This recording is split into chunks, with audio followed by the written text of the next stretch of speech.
morning, Shawnee. Welcome to the Renegade Morning Show. Today is Friday, January 21st, and it's a day one. I'm your host, Nick Cappello. And I'm Danny Krastek. We have Mr. Catinella here with Hannah for, once again, another teacher interview. Good morning, Shawnee. I'm here with yet again another teacher, and today I'm here with Mr. Catanella. So, Mr. Catanella, can you tell us a little bit about who you are and what you do here at Shawnee? Yeah, I'm the school's wellness counselor. I'm the school's drug and alcohol counselor, and I'm also the boys' track coach and cross-country coach. That's really cool. You do a lot here. So, how is the Wellness Center doing this year? I think even from the beginning of the year, the students did a really nice job with using the room for the right purposes. But I think even as the year's gone along, I think that's improved even more so, and I think the students are, not taking advantage of the room, and I'm just really pleased with the way the room's going so far. That's awesome. So what exactly is the goal for the Wellness Center? The Wellness Center, I see it as a refuge for a student who might be just having a tough day, having a tough moment. It's a little bit of a temporary break for a student who, they simply just ask their teacher to come down, and there's no consequences. Everything's documented on Turnstile. So, it's just a little refuge for students who take a temporary break. I think it's really cool that we have somewhere safe for students to go when they need it. Mm-hmm. Now, my last question for you is the question I ask all the teachers here.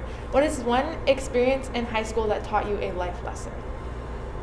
My freshman year of high school, my goal growing up was to be on the high school baseball team. My freshman year, I went out for the team, and I didn't make it. About a month later, the assistant track coach came over to me and asked me to come out for the team. And I had a lot of success with track, and eventually, as a senior in high school, I got a scholarship to run in college. And I think from that, I learned that sometimes the things that you have plans aren't always what's in your best interest, and the unplanned things that happen in your life sometimes wind up being blessings in disguise. Yeah, that's so true. And freshman, you wouldn't know it, but now you're here coaching track at Shawnee. Yeah. I think a lot of students are probably thankful for that. Yeah, so that's a really cool story. But we'll bring it back to you, hosts. It's so nice to hear that we have somewhere in the school where we can feel wellness. I agree.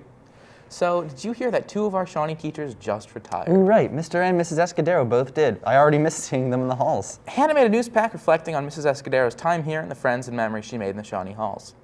Some know her as Miss Escudero, Coach E, or Paula, but we all know her as a Shawnee legend.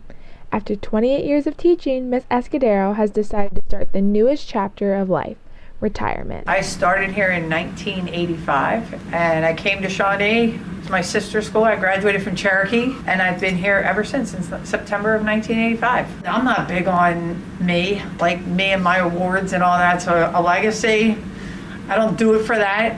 All right, I do it basically because I love the students. Miss C, she's a bold person. She cares a lot about her athletes.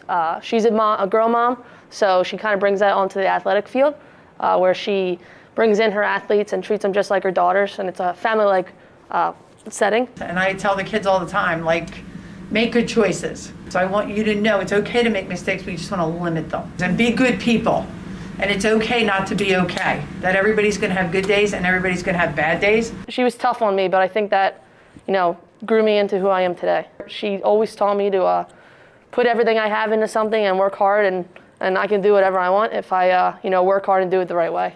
It's really sad leaving the students because I love my students. I really do love my students. She's been like a second mom to me here at Shawnee, so knowing that she wasn't going to be in the school and the building, it was tough, but I'm happy for her. She's got exciting things planned in her future. Finally gets to relax, which she deserves.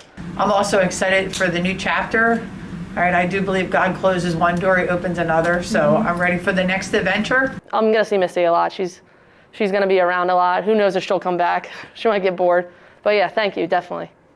I speak on behalf of everyone at Shawnee when I say thank you for all that you have done. Reporting for Shawnee TV, I'm Hannah Short.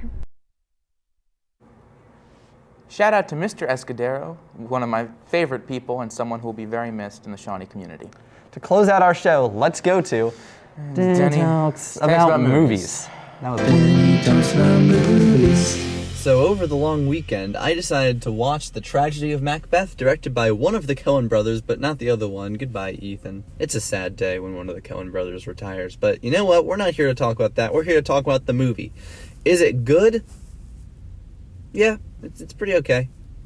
No, but let's talk about my serious thoughts. I've never read the play Macbeth, so I have no idea if this is an accurate depiction of the source material. However, from what I have seen on the interweb, it does seem like this is a pretty straightforward adaptation, but it's boring. This is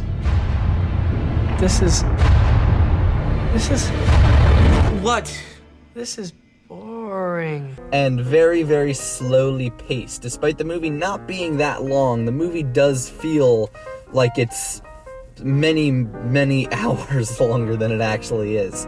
Which isn't a bad thing. I mean, some movies that feel really long, that's actually a good thing. Like in basically all of the Ingmar Bergman movies I've watched. Having them be short but feel long is actually a pretty cool thing to have happen, but in this movie it actually works to its detriment. To give a positive, however, the direction, cinematography look absolutely stunning. I mean, look at this. This is absolutely beautiful. All the actors also do a really spectacular job, specifically Denzel Washington.